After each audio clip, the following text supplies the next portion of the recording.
Right, good afternoon, everyone. Great to see everyone here. As you've just heard, my name is Guy Bisson. I'm one of the co-founders of Ampere Analysis, London and Los Angeles-based market analysts. My job, of course, is to predict the future. Today, I'm going to talk about Trump, and I'll stick my hand up right now and say anyone who can predict Donald Trump, please give us a call because you'll get a job straight away. I certainly can't. But what we are going to talk about is content trends, globalization, and protectionism.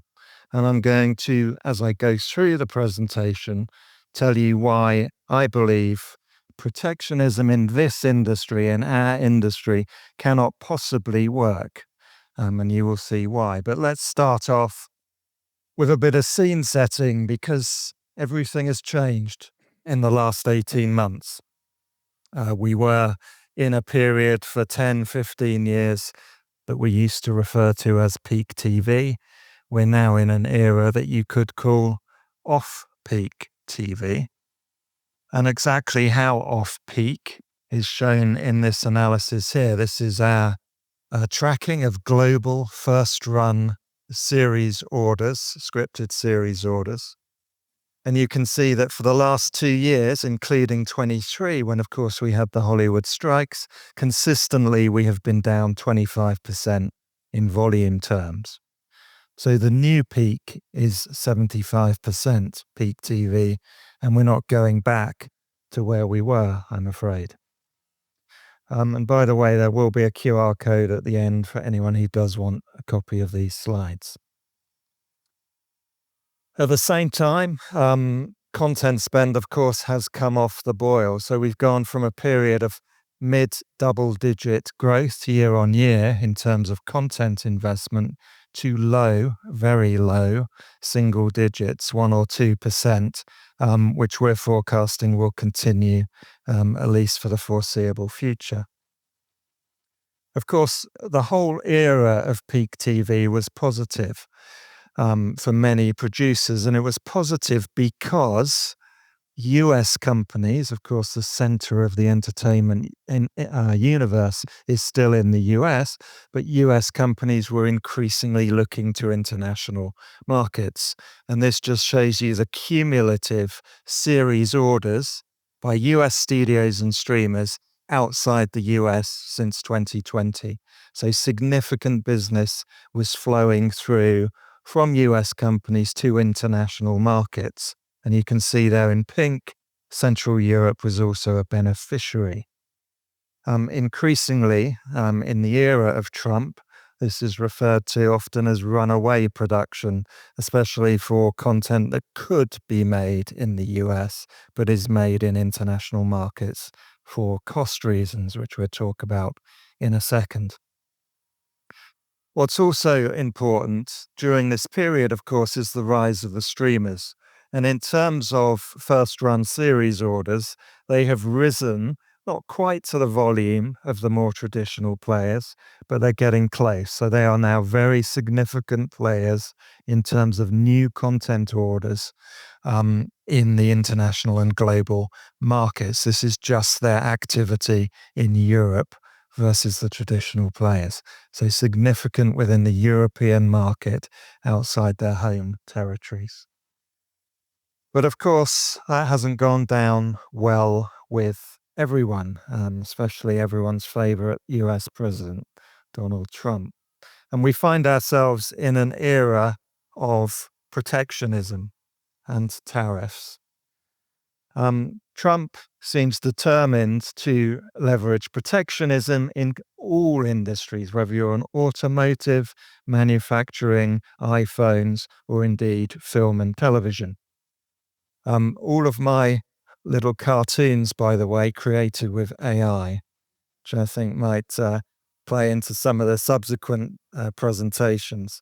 And it was interesting as I was making these, when I started, and I said, can you do me a caricature of Donald Trump? It said, sure. Do you want a comic one, a serious one? By the time I got to the fourth one, a week or so later, it was saying, I cannot create a caricature of Donald Trump. I can create a comb-haired gentleman in a suit instead. So clearly they're running scared as well, the AI companies. Anyway, why doesn't protectionism work in this business? Well, there are lots and lots of reasons. Firstly, and I'm going to go through the little different windows of exploitation for content. US companies depend on international markets to make their money. So 54% of the box office made by US movies comes from not the US. Okay, so more than half their revenue comes from outside the US. If we move to the next window, the transactional window, it's even more important. 60%, 69% of all transactional revenue, that's rental and retail of movies and TV, is outside the US. And then, of course, the much, much bigger subscription window, 55% of revenue is outside the US. So all of the exploitation windows for content are dependent on international markets. We've also seen a period where there has been that shift that I talked about earlier to international markets, and that's been a very significant shift. And it's been driven by a number of factors. So customer saturation at home, in the US, means that growth comes from elsewhere, international markets.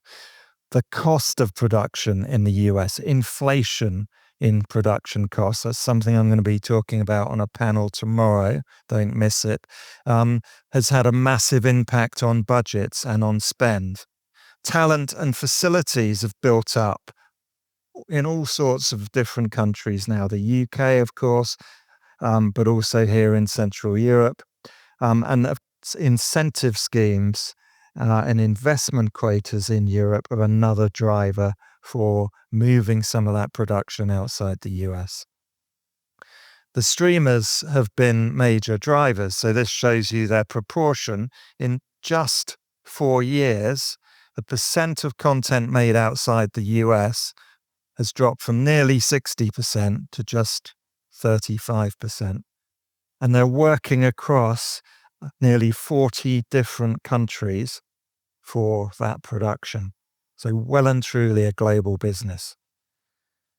Europe, as I said, has been a beneficiary, but they're now increasingly looking to even more diverse markets, particularly in Asia. Korea, of course, has been big. Japan, especially with anime, but now we're seeing places like Thailand and the Philippines being major growth markets for that new investment by the streamers. And overall, if we compare 2023 to 2024, you can see that what happened during that period, as there was a pullback, remembering back to that first slide, it was Middle East and North Africa that suffered, but they still relied heavily on their well-established European markets. And because of the cost pressures, and because Central Europe is a very cost-effective market for production, you can see that Central Europe was actually a major beneficiary during that pullback. So volumes increased rather than decreased. So as we enter an era of protectionism, given all of those global shifts, given the streamers and the major studios increasingly working internationally, who's most at threat? What this slide shows is the 10 biggest European markets for US production or production by US companies. And so if Donald Trump gets his way and he clamps down on international production, these are the countries that have the most to lose, if you like. And you can see that obviously the big European markets, UK, France, Italy, Spain, Germany, are on that list, but so is Poland, for example, Turkey, and the Scandinavian markets. They have been the biggest beneficiaries of that runaway production. So we are talking about protectionism. Is there any protection for those markets?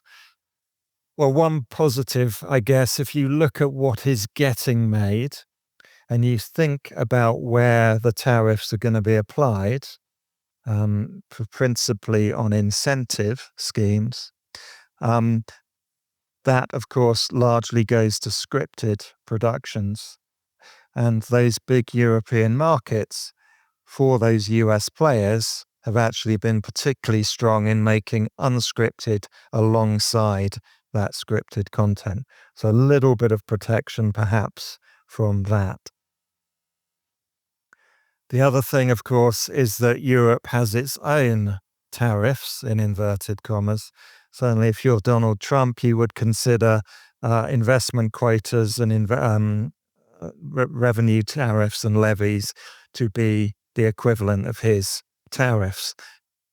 20 European markets now have levies or quotas ranging from 1 or 2% upwards to as high as 10 or 12%. So Europe is putting in its place its own measures.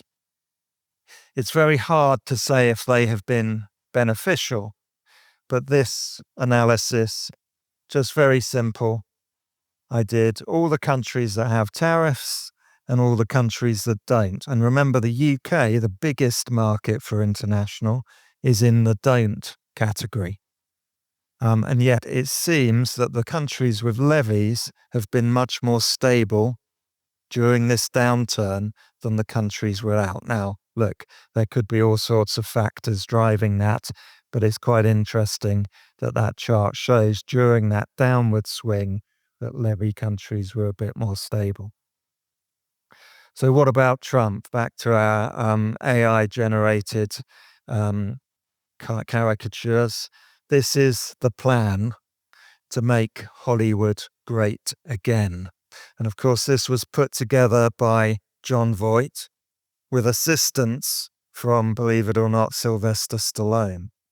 So what did he suggest? And this was obviously done in consultation with the industry. Federal tax credits. So US has federal tax and state tax. Federal tax credit, so national tax credit, set at 10%, was one of the suggestions. 100% write-off on production investment for 1 year. Reinstatement of the domestic production activities deduction, which would reduce the effective rate of tax on US productions. The sting in the tail, of course, 120% tariff on any monies received from an overseas incentive scheme, effectively cancelling out the benefit of taking any money from those schemes and imposing a penalty. Reinstatement of FinCEN. This is an old rule that used to apply to network TV, whereby producers retained all rights. So a network could not own the productions outright that they commissioned. They went back to the producers in the old days, and then those rules were abolished in the 90s. So that producers would continue to co-own. And then specific to California, increasing the cap on production investment incentives, because California has not just been losing business to international, but to other US states. And one that I missed there is tax treaties with selected markets, starting with the UK, that would allow you to take an incentive in that country and take another incentive in the US for the portions of the budget that were in each of those countries. So that's the grand plan. And this is my assessment of it. Tax treaties, local tax treaties in the US, incentive schemes, just like we use in Europe, clearly are the way to go if you want to re-enliven your industries. 120% tariff on incentives to cancel out global schemes is patently ridiculous and obviously very damaging potentially to the European industry. But the tax treaty is quite interesting because while you'd still have to make majority or spend majority budget in the US, you can effectively stack or double dip incentive schemes through those treaties. And FinCEN, would remove one of the things that's annoyed producers so much, which is streamers taking all rights in perpetuity, because that would put a stop to that practice that has become common. And then the unique situations for California bring that up. Is really fallen behind states like Georgia and New York in terms of its incentive schemes, and has got a homegrown drain on production. But as I said at the beginning, none of this is actually happening or being put in place yet. It's just a suggestion. Who can predict what Trump will do next? And that is our great protection, because you may have heard the nickname that Trump has been given of taco. Trump always chickens out on tariffs. And that's what we can hope will happen again when it comes to our industry, and the suggested protectionism being placed on film and TV. And with that, if you do want the slides, there's the QR code. I hope you found that interesting, and thank you very much.